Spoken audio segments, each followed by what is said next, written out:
I'm Melissa Johansson, the pastoral care intern here at St. John's United. For our devotion today, I want to share a story from my home church back in Wheaton, Illinois. They are doing some pretty major remodeling, and they had to remove the cornerstone that had been placed in 1974. And behind that cornerstone, they found a time capsule with some photos of Sunday school kids and other congregation members, a hymnal and a few other books, and a cassette tape. And on that cassette tape was a recording of the congregation from 1974 singing the hymn, "The Church is One Foundation." As part of the online worship service last week, they played that recording. And tears came to my eyes as I heard those voices from 46 years ago speaking to us today. Those words and sounds being made audible again to us in the midst of a pandemic and unrest in response to racism in our country.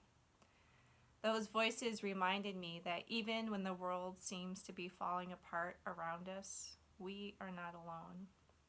We still have the saints who have come before us, and God will always be the foundation we can cling to.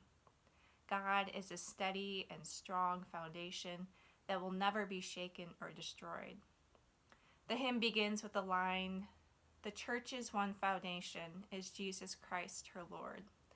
She is his new creation by water and the word."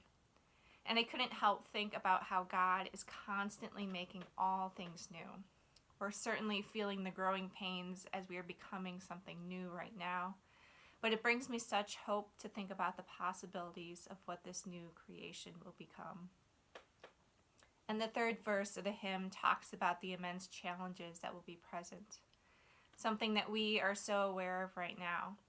But the verse goes on to say, "Yet saints their watch are keeping, their cry goes up how long, and soon the night of weeping shall be the morn of song." Those voices from 46 years ago reminded me that someday and somehow our weeping will turn into praise and joy. That congregation that gathered 46 years ago to make that recording had no idea what would be happening in the world when that recording was found. But I believe they had hope for the future, and it's their hope that's helping to sustain me now.